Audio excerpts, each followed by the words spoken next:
You're listening to the Fantasy Wildcard Podcast.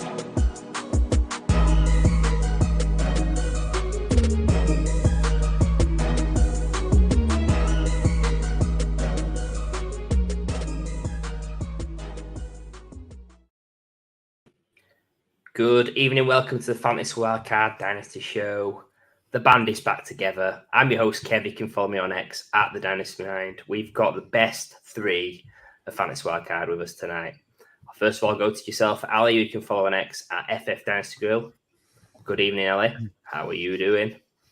Good evening, Kev. Yep, very good. Thank you, mate. So glad to be back as a trio, the best three of the wildcard team officially. Just cannot wait for these shows to get going because there is some tasty debates. And it's quite a quiet time in the Dynasty calendar. So we're trying to spice it up with some heat and really interesting topic. So can't wait to dig in. How are you doing, mate? Yeah, you mentioned heat. There's not been a lot of heat in the UK over the past few days. Middle of June, and it's absolutely freezing and throwing it down with rain. It's not ideal, but like you said, we have got something to really brighten up your horizon this time of year to bring you right into the summer, just in time for the Euros and not Love Island. With that mention, we're going to come on to our second amazing co-host tonight. We've got Mags, so you can follow on X at Hot Seat Mags. Mags, has it been a bright outlook for you? I mean, I don't know why you brought up me and the Euros in the one sentence, since both Northern Ireland and Republic of Ireland nowhere in sight. But I do live in Scotland, Kev, so I'll be supporting Scotland this year and going to watch them get absolutely trashed by Germany tomorrow. So that's a good way to kick things off. It's quite nice, so I can always fall back and laugh at all my friends anyway whenever they lose tomorrow. So I'm in a good position, none of the Irish teams being involved, because at least I can laugh from a distance and not feel too bad. But yeah, there's nowhere I'd rather be talking Dynasty with the best three. Oh, wow. You're making it sound so beautiful, and doing that little rhyme as well. So that's perfect. I think, like you mentioned, best three. What an amazing show we've got lined up. It's going to be the start of a little mini series, actually, where we'll be diving into ADP debates, where we're going to be comparing rookies and veterans at a similar cost in Dynasty now. We've tried to make it difficult for all of us three to sort of pick the right person. And tonight's show, we're going to be looking at two positions, two of the price one, QB and tight end. Without further ado, we're going to jump straight into it. We're going to come to QB first, which is obvious because I've got OCD. And we're going to come to two guys, which they're both young dudes. One was a rookie last year. One's a rookie this year. We've got Caleb Williams versus Anthony Richardson. And we'll come to you first, Ali. Who you got out of those two guys? Firstly, when you mentioned two young dudes, I thought you were talking about me and Mags there. Hey. Absolutely. Well, we're talking about the best three. There's a lot of love. We're talking about Love Island. These two, I absolutely love these two guys. And I have to say that this sort of veteran, well, we call him a veteran. He's played, 3.5 games, Anthony Richardson, against the rookie.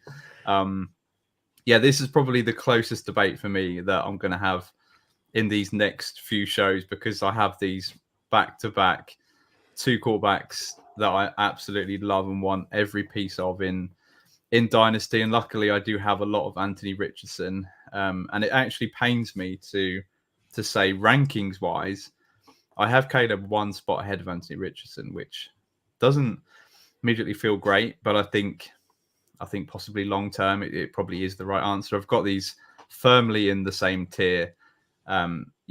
Back-to-back. It's extremely difficult to choose straight up, who I'd prefer out of these two guys. I just think I've already got a hell of a lot of shares of Anthony Richardson. I think there is a little bit of risk with Anthony Richardson. I think if you were to think about the safety of perhaps the length of career, you talk about Caleb Williams that comes in to possibly the best situation that rookie is possibly ever came into. You're talking some stud wide receivers that he's got to throw to. They're beefed up their O-line. Hopefully the running game will get going, although perhaps not with Jandre Swift because he sucks. And then you've got Anthony Richardson that's coming off. Wow. Anthony Richardson that is coming off a major injury, and there's talks that his his shoulder is still suffering some soreness. I think it's as expected. I know it's been a long time since he had the injury, but it was a major one to his throwing arm. He's been throwing left-handed in practice, which is A, quite impressive, but B, we don't want to see him throw left-handed. We want to see him back throwing right-handed on the field. I think he will be come game time. There'll be no worries whatsoever. So I think the ceiling, obviously, for Anthony Richardson over the next 3, 4, 5 years is higher than Caleb Williams. But if you're talking back-to-back, perhaps I'll pivot to the safety of Caleb Williams. Just in this instance, I've got him ranked one spot higher, which pains me because Richardson's probably my favourite player in all of Dynasty. I think I've tweeted it so many times. I think he's going to finish as top 5, top 4 quarterback this year if he stays healthy, and perhaps he will be ranked as a top 5 Dynasty quarterback this time next year. But I just think with Caleb Williams, he doesn't have to do much this year, and then he'll be ranked in that tier 1 come startups in 12 months' time. I really don't think he's got to do too much to be there. So I'm taking Caleb, but it pains me. Yeah. This is almost like word for word exactly what I would say, Ollie. So I don't really have too much to add to it. Love Anthony Richardson. Can't wait to see him back on the field. But it's weird because usually with the rookie, you have more question marks. But I think with Richardson, there are still so many because of the limited time we've seen. And now you have to add injury. There's just... I have to squint a bit less to see the success for Caleb Williams than I do for Anthony Richardson. And when we're dealing with things so high up in the rankings, I think you have to kind of lean a little bit into a safer side here. So, yeah, it does pain me to say it as well because I do love Anthony Richardson too, but I would take just Caleb Williams too. So obviously there's the 3 best people from Fantasy Wildcard on the show tonight, which means that for each contest that we have, it's either going to be a 2-1 or a 3-0. So we're either going to be perfect in alignment, or there's going to be some idiot that's standing out from the other 2, making himself look daft. So I will step up to the plate. It's me. I'm the problem. It's me. Yeah, Anthony Richardson, like, we know it's close. They're going very, very similar spots in startups. And actually, I think if you're in a startup at the back of the first, you could potentially take both these guys because you've got a nice blend of floor and ceiling and risk. It's they're both very different players, despite being both really young. But I think with Richardson, he's someone that I play for upside. I play to win. I gravitate towards rushing QBs, sometimes to my despair, really. Like, I'm a big fan of Justin Fields. That hasn't worked out. A fan of Trey Lance. Again, that's not worked out too great. And I do sort of fade people a little bit lower in my rankings, like Patrick Mahomes, just because I'm shooting to try and be the number 1. I'm trying to be number 1. I think if Anthony Richardson, if it pans out for him, he's got a better chance of being QB1 than Caleb Williams. And I think if it pans out, he's also safer week to week. pointing your finger at me. So I understand the risk that he's played, 3 games and he's missed the full season pretty much. In those 2 games he started, he was top 5 QB both those weeks. So small sample, lot risky in terms of injury side. I think as well, prospect-wise, he's not viewed the same as Caleb. Caleb's a lot cleaner prospect. The community will gravitate towards Caleb as a better prospect, as someone that's very good in fantasy. But I just think with ceiling, I'm taking Richardson. But I do think a lot is based on your team build, especially on these 2, because if you've got Richardson or if you've got Caleb, probably more so Richardson, you have to think about how do I want to protect against that risk moving forward, especially with sort of the injury lingering on, which is probably not what you'd expect nearly, 6-9 months after it had occurred. So yeah, I'm the idiot on the first one. I'm taking Richardson. Let's see if we can keep it going and we'll see if we can spot an idiot on this next pair. We've got Jaden Daniels versus Trevor Lawrence, and we'll come to you first, Max. This is a tricky one, right? Because with Daniels, I've said multiple times, people always ask what's his upside. His upside is QB1. Like, that's what he can be. But then, man, Trevor Lawrence, the last generational guy, right? Quote unquote generational talent, looked a little bit better 2 years ago. I fell down last year. I wonder if Trevor Lawrence is, and this is not a bad thing at all, but it kind of gets tagged as a bad thing.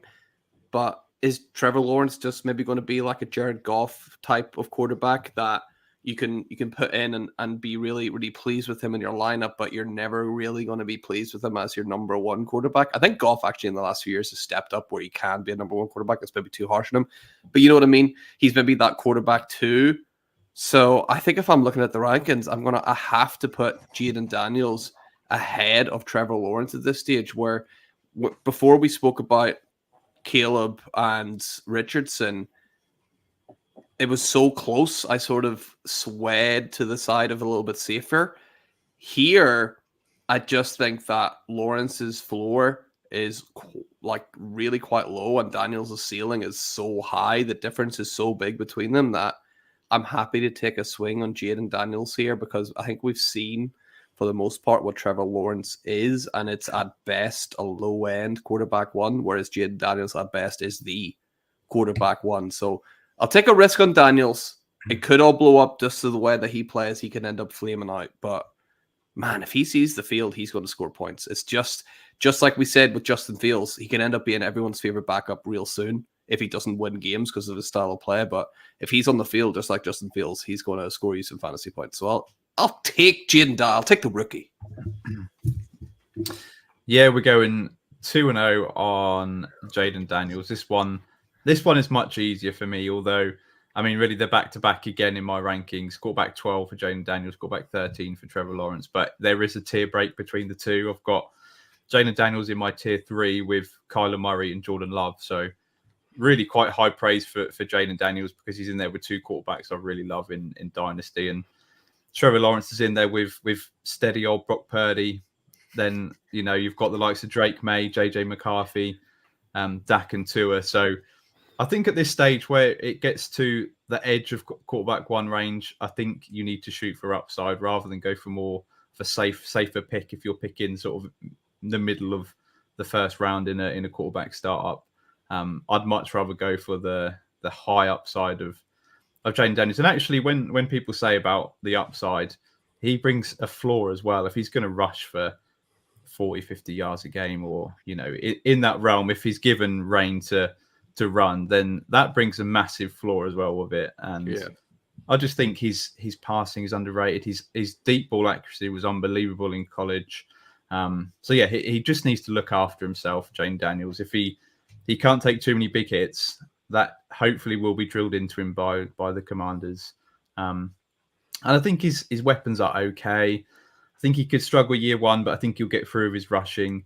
And then I think sort of 2025 onwards, they'll look to really upgrade that wide receiver core and really help him out. So I just think it could be a situation like a Richardson. If he shows something, you know, he suffered that season-ending injury and he's still ranked in the top 10. I just think if Jaden Daniels can show something year one, then he's a safe quarterback one. Yeah, I'm shooting for the upside. Trevor Lawrence is someone that all three of us here are down on. I didn't think at this stage in his career he'd be ranked as quarterback 13 for me. The fact that he was one of the best quarterback prospects to come in from college in the last several years, and he's down there at quarterback 13 already.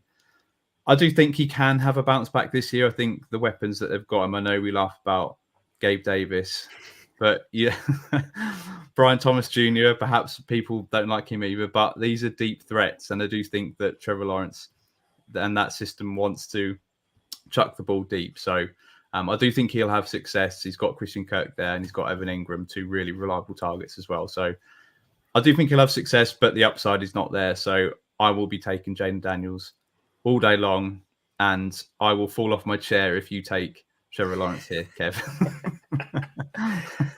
Trevor's biggest fan enters the chat. I think, yeah, obviously the first matchup we had, it was a 2 versus 1. There was an idiot in me, but I'm not going to be an idiot this time. I'm going to be joining you boys. I've not been influenced by you at all.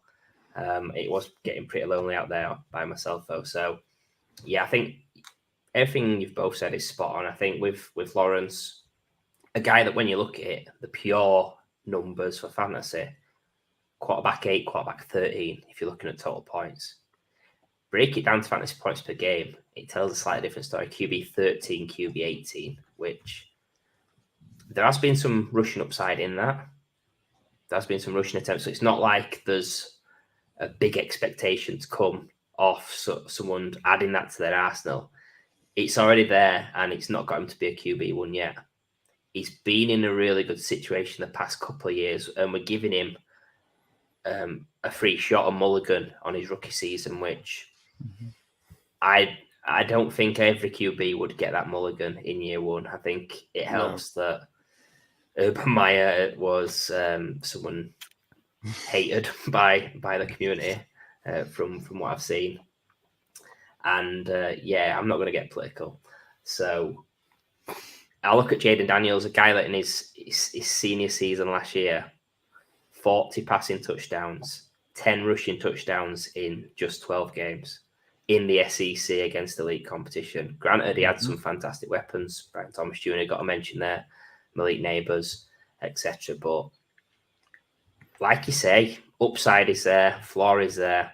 And being honest, Trevor Lawrence, it's a good job he's in a great situation on a team that wins games, because if you look at his overall career record, in a really good spot, like the AFC South's not some juggernaut division, he's got a career win percentage lower than Mac Jones. I'm not saying that there's going to be a switch of the guard or anything. I was about to say, is that a sign of things to come, Kev? But I'm just saying, quarterbacks are judged on winning games, and there is some QBs that they don't win games and they manage to keep a job because of the brand, the QB1. Like Matt Stafford, he lost for years and he managed to keep sticking around. Yeah. But there's got to be a time, let's say he keeps sort of being on the cusp of the playoffs, around 500 for the Jags. There's got to be a point in time where the questions start getting asked. Like, can he do it in real life? Can he do it in fantasy? I don't know. I'm just pointing it out there that, yeah, there's it's not been anywhere near what we expected. His contract's going to be really interesting. I'm actually looking forward to seeing what they pay him and how much because he's going to ask for a lot of money, because I think he thinks he's like this generational guy maybe. But you're right, we've not really seen it on the field. So it could be that he ends up somewhere else because they try to, push it too far. I'm really looking forward to seeing what that contract situation is like. And that'll be coming up, if not next year, the year after, right? It will. I'm very excited to see this season of Trevor Lawrence. He's got no excuses with these weapons at his disposal. So we're now going to come on to our third QB battle of the night. And we've come from Trevor Lawrence, a guy that's got lots of weapons at his disposal, to our rookie, Drake May, probably the opposite end of the spectrum. And he's going to be squaring off against a guy that's got a mention on this show already in Jared Goff. So come to you first, Ali. Drake May versus Jared Goff. What are you saying?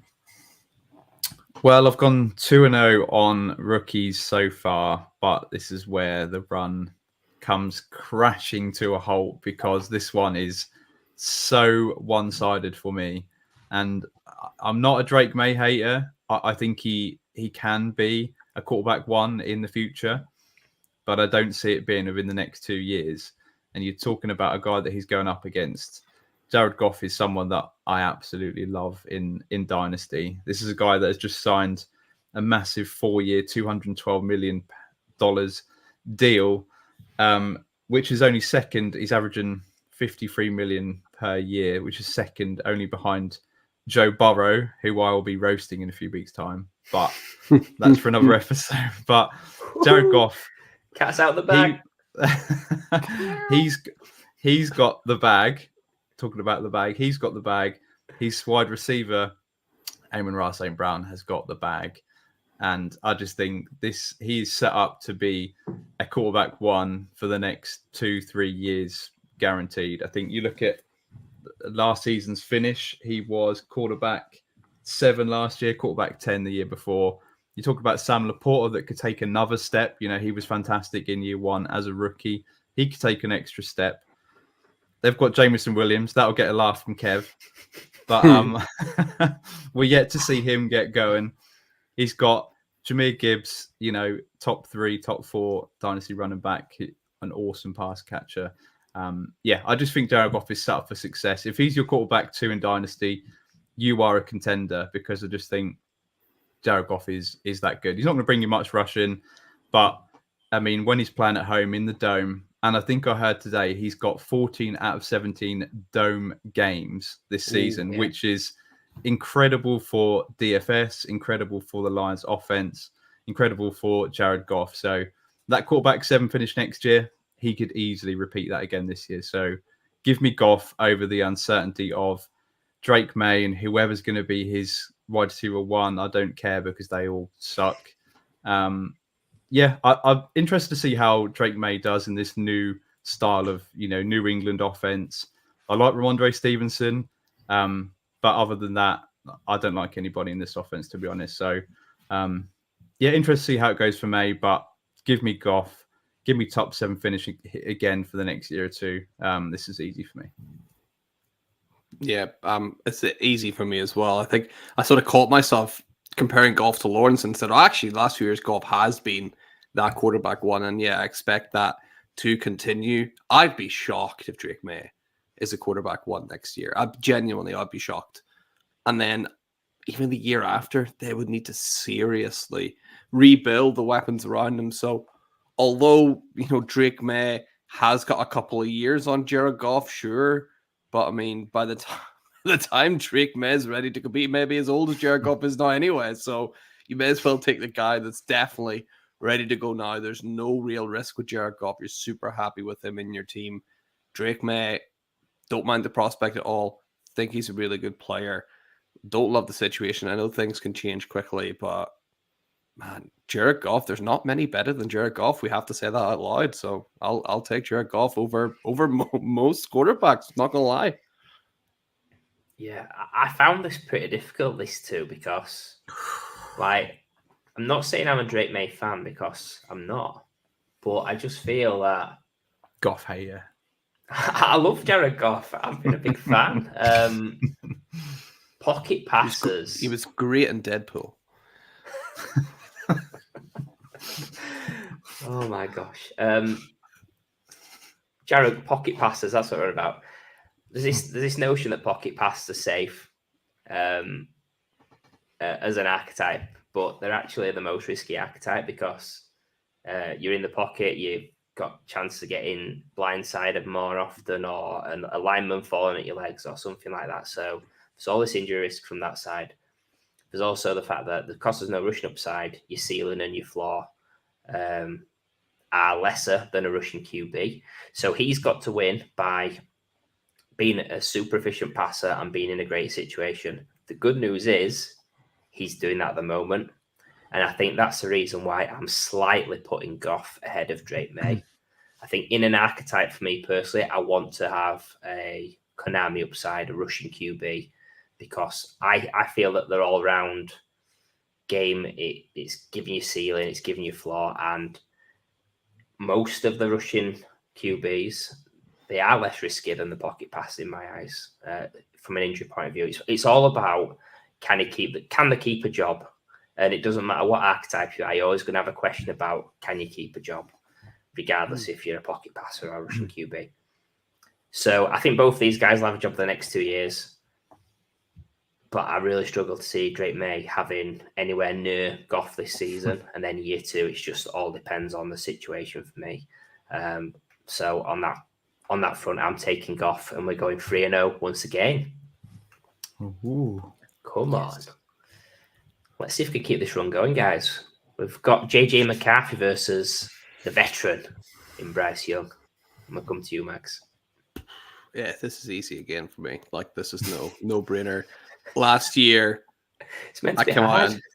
No, well, if you remember from last year, I come out and I said that you should be drafting Bryce Young at like 7th or 8th in your rookie drafts, like behind GSM, because the problem with Bryce Young, even though he was a like good prospect, we're playing fantasy football here. How is he going to score fantasy football points? He's not equipped to do so. He's not in the right place. He is not a good enough athlete. He's not accurate enough outside the numbers. His deep ball isn't good.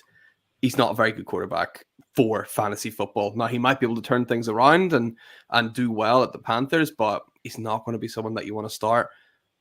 JJ McCarthy, he might not be a great quarterback either, but he has insane weapons around him. Like, yes, he has got crazy weapons around him that will get him the fantasy points to become a good quarterback fantasy-wise, right? Justin Jefferson catches it and goes 40 yards after the catch. McCarthy still gets those points anyway, right? So it doesn't really matter for him. As long as he's throwing it to those weapons, he should be fine. We've seen that a little bit with Brock Purdy for fantasy and how high he finished. Brock Purdy isn't bombing the ball downfield. He's relying on his weapons to carry him a little bit to those fantasy points. I think JJ McCarthy is going to be able to do the same at the Vikings. And he's also a better athlete than Bryce Young. Don't sleep on JJ McCarthy's sneaky rushing upside as well. So, yeah, easy for me. JJ McCarthy all day long. Yeah, I'd love to spice it up and say, well, this is closer for me, but it's not very close for me either. I've got JJ McCarthy quarterback 16, Bryce Young quarterback 23. Oof. Wow. Sit down, Bryce. Well, I do expect him to be perhaps quarterback 20, 18, probably his highest that he can get to next season. I think I'm obviously going to wax lyrical about Dave Canales coming over because he is a fantastic quarterback coach, offensive coordinator. I think he will improve everything for Bryce Young. I just think Bryce Young was the worst quarterback in football last year. He's got a long way to go just to become league average, to be honest. And then you look at the weapons around him. That they're doing their best. Carolina in giving him Deontay Johnson. I think is a fine wide receiver to rely on. But then you've got Xavier Legette. You've got the carcass 53-year-old Adam Thielen. Sorry, Kev. Horrible. And then you've got on the other side Justin Jefferson, Jordan Addison, TJ Hawkinson, all the JJs, the TJs. I mean, it's pretty unbelievable. He's even got Aaron Jones now to pass catch and running back. So I just think, again, JJ McCarthy's in such a perfect situation. He's not got to do much this year to solidify himself as a top 16, 17 quarterback. And then if he shows something, which Mags has already alluded to, he's got that sneaky rushing floor there as well. I just think he could easily be top 12 quarterback next year with Justin Jefferson. There was question marks on him, but now he's got the massive contract. So he's going to be there. Addison's going to be there at least for the next 3 years. So yeah, it's a great situation with JJ McCarthy. The arrow's still pointing up. So I will easily take him over Bryce Young. Although I do think Bryce Young will be average this year, which will be an improvement. Yeah, this is an interesting one because, well, it's not interesting because we know which way I'm going. But I think what you both said then, it makes me assume that if the roles were reversed, if it was McCarthy in Carolina and Young in Minnesota, it could flip. Maybe one of your or both your decisions. Having said that, the situations are what they are, and we're playing Dynasty on that basis. So, yeah, it's McCarthy for me pretty comfortably. Love the prospect. I think the landing spot, the situation, it just enhances how I feel about McCarthy as opposed to makes that opinion of him as such. I think there's more rushing upside there than we've seen due to playing on a powerhouse in college and not having to play from behind. So yeah, give me McCarthy. I've got not a lot to say about Bryce Young. I think rookie season was disappointing in a tough situation, but not many QBs bounce back from that part of a rookie season to be anything of note. So I think his ceiling is probably high in QB2, which I'd rather roll again with McCarthy. And I think if you've been in rookie drafts and I don't know, maybe you've got Bryce Young on your roster and you could move him for that pick to get JJ McCarthy, you're snapping someone's arm off to do that. So yeah, JJ McCarthy pretty handsomely. And we've been on a roll. Yes. We've got a couple of QB pairings coming up now, which they're highly volatile players, and it could go either way. So let's see if we can split the tie on these next couple. First one we've got is Bo Nix versus Will Levis. Back to you, Ali. Yeah, this one, I'm going to be taking Will Levis. Definitely be taking Will Levis. Not a fan of Bo Nix at all in terms of prospect. Wasn't high on him. I've taken him in one spot, and that's obviously just in case. But situation-wise, I think he's landed on his feet. He's landed with a great offensive mind there in Sean Payton. I think, obviously, he's got his wide receiver one there that you like, Kev, Troy Franklin.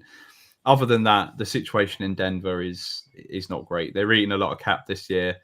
I think he just needs to survive this year if he is named as the starter, which I may have missed it. I don't know whether he's been named the official starter yet or not. But clearly he will start much of the season. And I'm just not massively high on Bo Nix. I don't think the ceiling is ever going to be there.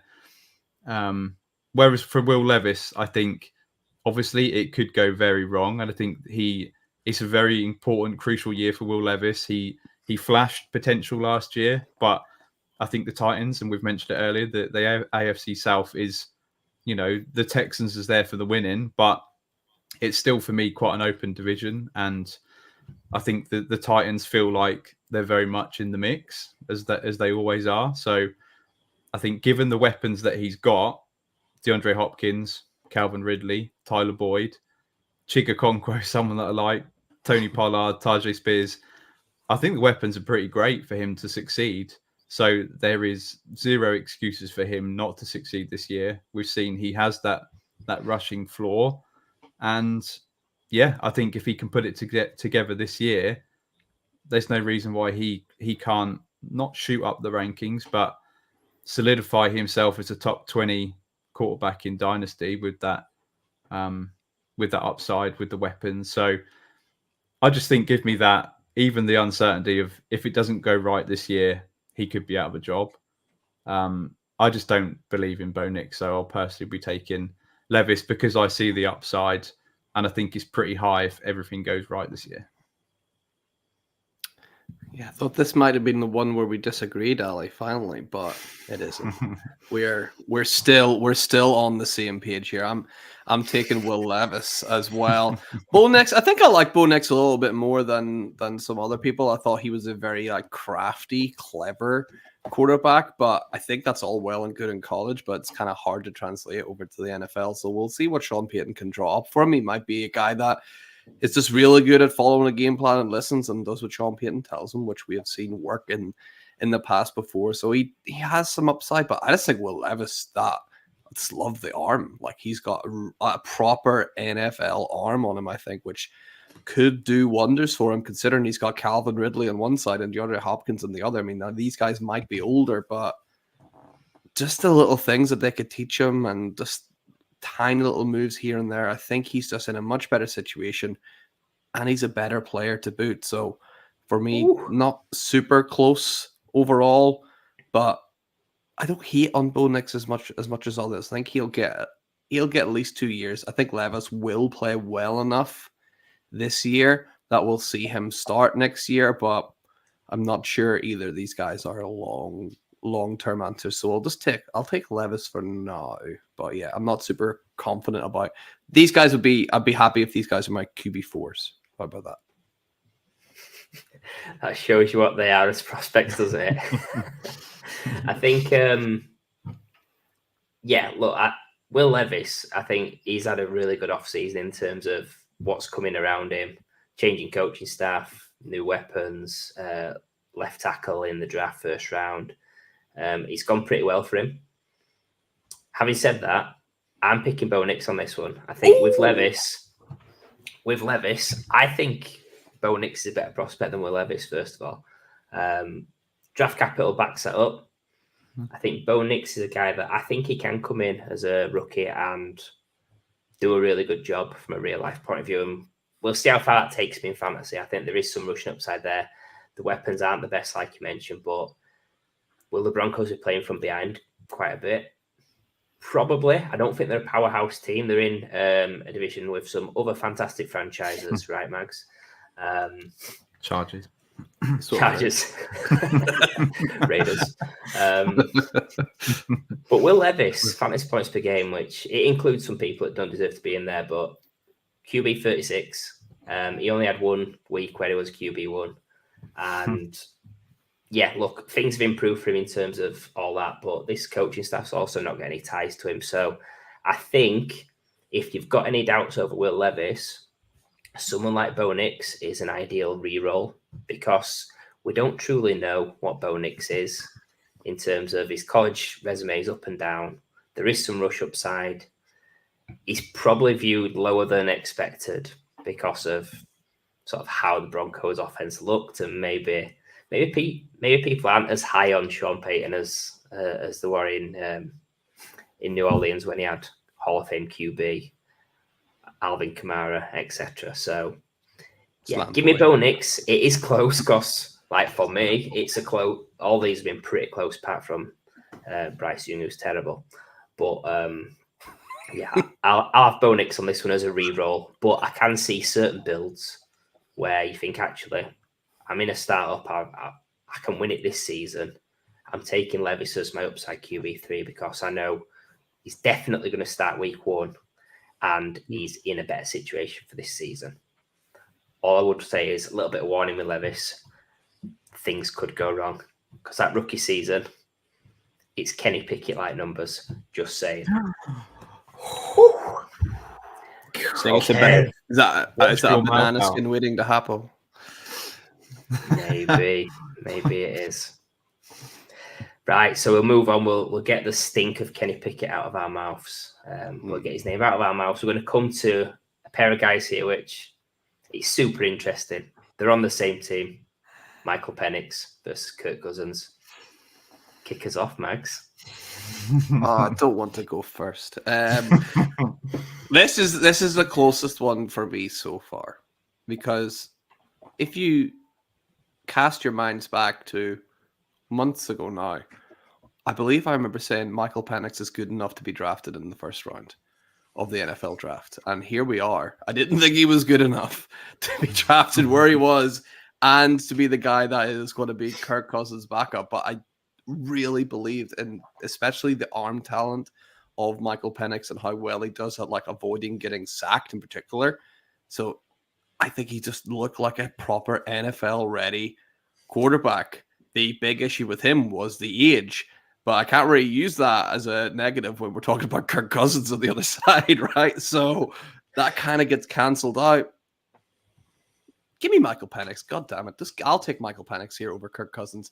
I mean, can we just say it out loud? If Kirk Cousins was that good, he wouldn't be on his third team already, right? You keep a guy like that around. If he's that good, you keep him around. Is Kirk Cousins really that good? Over to you, Ali. Kirk Cousins is a guy that I really liked on that show, Quarterback. I thought he was really genuine. It was a great show. What happened at the end of that show? He's very clever. He's very clever at securing the bag for not really doing a lot in terms of getting his teams deep in playoffs. So got a great agent, obviously. And I think obviously the situation that he's landed in, he can be a quarterback 1. A lot of people think he should be probably a fringe quarterback 1 for the next 2 years. A lot of people really like the weapons there. There is some that I really like, but there is. I'm not going to shit on Drake London, not tonight, because they seem to do it every episode. So yeah. Anyway, I will be taking Michael Penix, heads up. And I agree there with Mags. I think it's a very, very weird pick for them to choose Michael Penix, because clearly the NFC South is there for the taking. I say that as a Buccaneers fan because the Falcons have amassed a pretty decent roster. If they would have just used that first round pick on Rome Odunze or someone like that, they would easily be the favourites. Kirk Cousins will be a lot higher in my rankings. But I just think a lot of people look at Penix. I liked him as a prospect. I like him much more than Bo Nix. Great arm. Obviously showed that in college. And a lot of people are saying he's basically a 2026 first. A lot of people disagree with that statement, but I tend to agree because I think at worst you're getting him in 2026. And yeah, he's basically going to be a first round pick. He's going to keep his value. Whereas Kirk Cousins, now that Michael Penix has been drafted 8th overall, it's not like they've taken him in round 2, round 3. They've taken him 8th overall, which is saying he is our future, 100%. Kirk Cousins, you're here for 2 years. Thank you very much. So I just think people, in terms of trade value, you're not going to get much for Kirk Cousins because people know that cliff is coming. So give me Michael Penix. I think that Kirk Cousins' situation is worse now than it was last year. Clearly, him and Minnesota, the weapons were better. It was fine a couple of years ago. It was okay until he got hurt last year, but it's definitely a worse situation now. And yeah, he's coming off that injury. I think he's going to be fine, but in terms of value wise, give me Michael Penix. I mean, for two guys that were living up Jared Goff a little bit earlier on, Kirk Cousins has dusted that guy for most of his career. I mean, if there's been one person disagreeing on tonight's show, it's me, isn't it? It's me standing out like a sore thumb. I'll be honest, when I first saw this pairing, I thought Penix. It's probably going to be Penix. He's younger. There's the upside. I think the public's overvaluing when he's going to start, undervaluing when he's going to start. I think assuming it's going to be 2026 and there's opportunities that it's earlier. But I was in a startup recently. Both these guys were on the board. Look at me, I needed QB3. And I didn't pick either of them actually, but I couldn't take Michael Penix over Kirk Cousins. I think at that QB2-3 point, I just find it very difficult to take Penix as my 2 and then try and patch in a third QB like an Aaron Rodgers or someone like that. It is a waiting game. I think you potentially in startups think it's more difficult than rookie drafts for Penix. I think Penix is someone I'm very happy in rookie drafts, taking him in the second, but in startups, I don't really know. I'm heading into every startup thinking I can potentially win year 1. I want to have options. I don't think Penix gives me that firepower at QB3 to give me a chance. I get the concerns with Cousins. I've got the concerns with Cousins. I've got plenty of them as well.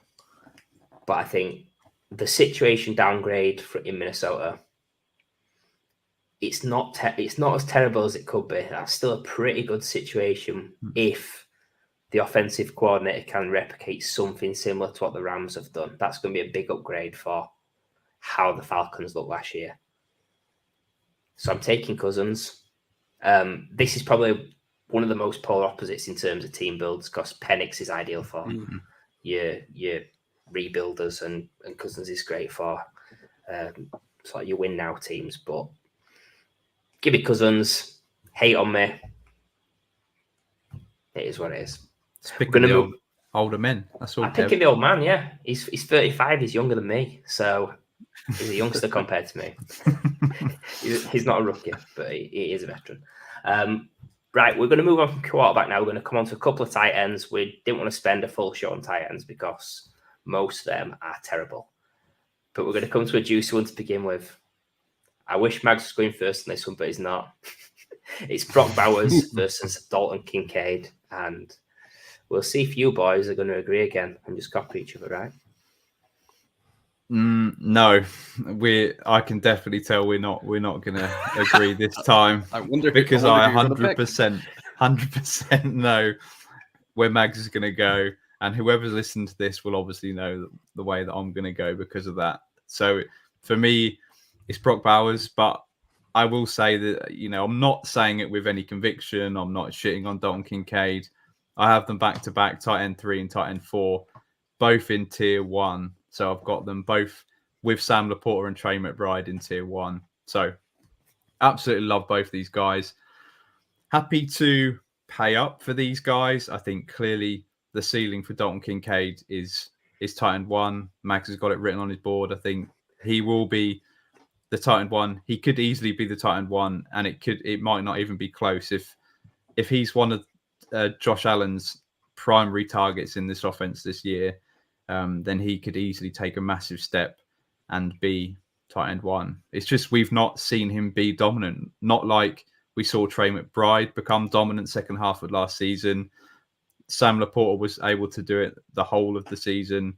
And I just think Brock Bowers is coming in with the biggest, most productive tight end profile that we've seen in recent memory. A lot of people are down about that landing spot for the Raiders. Yeah, I get it. It's not a great one. Quarterback situation is not a great one there either. I think a lot of people are saying Devontae Adams, Jacoby Myers are two guys that will get most of the targets, which I absolutely get. But I think Brock Bowers is not going to be a tight end there. They've got Michael Mayer, who unfortunately I really like Michael Mayer, but now he's almost dead in Dynasty. Brock Bowers is going to be like an extra wide receiver, and he's going to be great. He's going to be great support for the quarterback there. And I just think from year 1, I can see him feasting and seeing loads of targets. So he's ahead just because I think ultimately, I think they will get quarterback upgrade in 2025. I think it could be someone like a Dak Prescott, even someone like that could come in. But yeah, he's going to be probably tight end 2A, 2B with Myers behind Devontae Adams. And I just think I absolutely love Brock Bowers. I drafted him a ton and happy for him to be, my elite tight end 1 on my roster for the next 10 years. I really do think he's that good. So give me him. But it could easily be Kincaid. In a year's time, this could look silly because he could easily be Josh Allen's number 1 target. So give me Bowers, but I love Kincaid as well.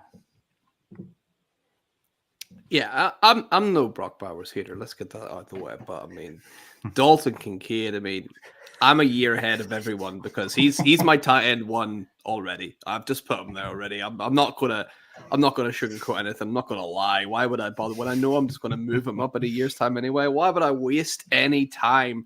He's already sitting up as my tight end 1. Kincaid last year got 91 targets, which is a real solid start. Finished as a tight end 1 in his rookie year, which is obviously really impressive. But what I am most excited about, guys, is the Buffalo Bills, the weapons that they've lost this year, are giving up over 3,000 yards in air yards this season. That's what they got to make up. But it is 74% of their total air yards gone off the roster. That's got to go somewhere. I think it's over 50% of their total targets has gone with Diggs and Davis and all those other guys.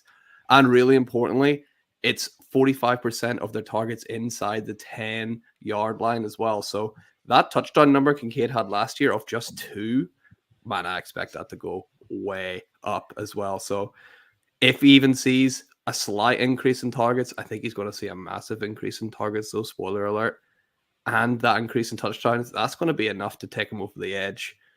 I am expecting him to finish right up at the very, very top, if not tight end 1 overall next year. And he's going to be Dynasty tight end 1 in 12 months' time. You can book it. So I'm taking Dalton Kincaid. In case you haven't realized, I'm taking Dalton Kincaid.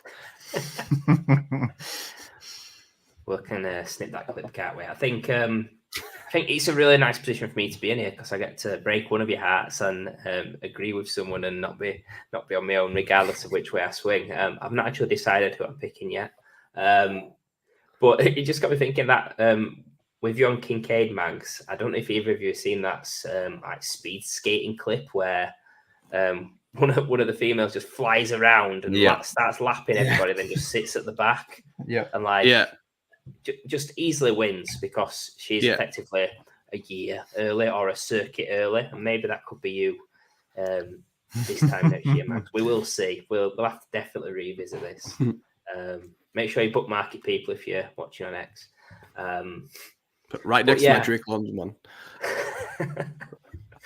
Love that. So, I mean, let's go for both prospects. I think it's super tight. Brock Bowers, a guy that's 21, best prospect ever, landing in a situation that people are hating on, which is overvalued. Someone that, he deserves to be top 3, top 4 for me. I think if he's slow starter, there's easy pivots in year 1. Dalton Kincaid, someone that's actually had a pretty solid rookie season, 70-odd catches, 800 yards, couple of touchdowns. Lost Stephon Diggs. He's someone that if he had a top 3-4 season this year, it's not a shock. But 24 will be 25 in season. Like, not a crazy age, but it's a 3-year gap between Bowers and Kincaid. Don't think it should matter that much, if I'm honest, but just thinking about the market, it probably does matter to some people, which I don't think it should, personally. So it's difficult. I'm playing on 2-year windows. Granted, Kincaid's a little bit further on in his journey, so it'd be stupid to expect Bowers to match Kincaid this season. But could he match him next season? It's difficult. Because I think Bowers could have a rookie season like Kincaid, if not better, because he's a better prospect for me. But Kincaid could have a Trey McBride year 2, but potentially all season costs that situation's come around a little bit faster. I've traditionally been Bowers over Kincaid, but I am going to pick Kincaid on this one, begrudgingly. It is a shock, but I just feel I play on 2-year windows. I bet in 3, 4, 5 months' time, it's probably flipped in my eyes where I've probably got it Bowers Kincaid now. I think it's very, very likely to be Kincaid than Bowers. So I'll pick Kincaid now, but I kind of like the value of Bowers more in 6 months' time, thinking longer term.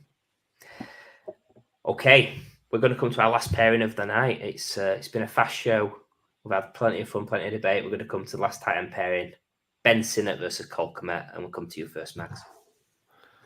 This one breaks my heart because I was always a Cole Kmet guy, but I mean, now just put a H between the E and the T because he is Cole Kmet, because he's not getting any targets.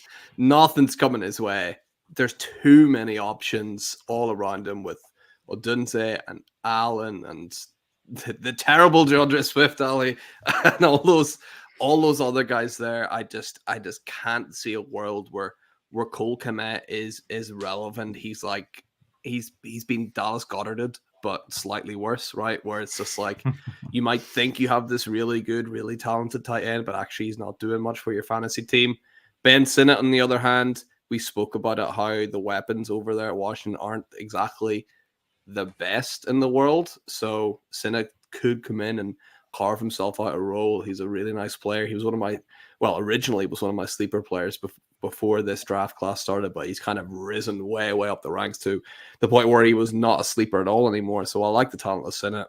I like Kmet as well, but I just don't see him carving out a role at all in that loaded Bears offense. So I'll just take Sinnott because when you're in that mush of tight ends, 12 to 30, I'll take the guy that has at least a chance of breaking out, and I don't think Cole Kmet has a chance. Well said, Mags. We're back together for the final pairing of the show. This is, I mean, these two are in the same tier for me, but I've got Ben Sinnott right at the top, tight end 13, and I've got Cole Kmet down at tight end 18. I think this is the time where you need to be messaging all your sleeper league mates and saying, look, Cole Kmet, did you know he finished as the tight end 8 last year and the tight end 7 the year before? And he's now got Caleb Williams as his quarterback. Don't mention the wide receivers that he's got there now and the fact that he's buried. Just go with that and try and sell him and try and try and move off him. The move I'm trying to make is Pat Frymouth. I think that's a great pivot to Luke Musgrave or even Ben Sinnott, because I just think that I've tweeted out Ben Sinnott will be a top 10 tight end in 12 months' time. I think I really liked him as a prospect, and I know our good friend Matt really liked him as a prospect. He got me on Ben Sinnott pretty early. I like Jalen Daniels as a quarterback. I think he's obviously a great rusher, but he's a good passer as well. And yeah, the weapons there don't scare me in Washington. I think, Ben Sinnott is a good all-round tight end. Cole Kmet is now, in an offense where he's absolutely buried. So I would be trying to jump off Cole Kmet as quickly as I can. Give me upside of Ben Sinnott, because I just think the arrow's pointing down for Kmet and up for Sinnott. Yeah, it's a shame that he's in Chicago. Like, basically, for a tight end to be anything relevant to the higher end, they've got to be probably the second target in the offense or the first. Yeah, I can't see that with Cole Kmet now. Like, when it was him and DJ Moore, you could swing an argument that, he's the two on that offense, and it could happen. But I think with everything that's been added in, it's so difficult for him. Tight end 8, tight end 7, like you said, Ali. Pretty good for a guy that's been in the league 4 seasons and he's just turned 25. Mm-hmm. So I would be more happy with committing on a different team. Ben Sinnott has got a super pathway to being a top 2 target. Mm-hmm. Potentially as early as this year. Like, it probably is a stretch. We shouldn't be expecting Sam Laporta type deal with him. But like, Terry McLaurin's not amazing. Jahan Dotson, sporadic. You've got Eckler out the backfield, who's nearly as old as me. Oh man. But yeah, Ben Sinnott, I think it's not that close for me, this one. I think Ben Sinnott's someone that, very simple story, that he's going to be top 10, top 11 next year, easily. So let's end the show with us all agreeing, making it a 3-0. The best 3. That's why we do this.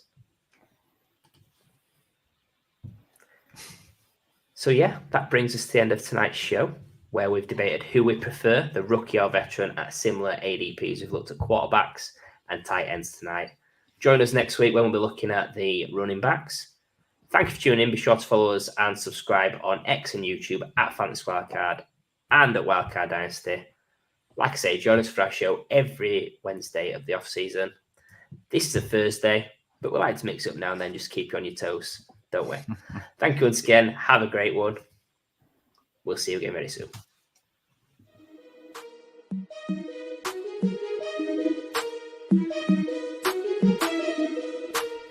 When you have the wild card, you have the power to change the game.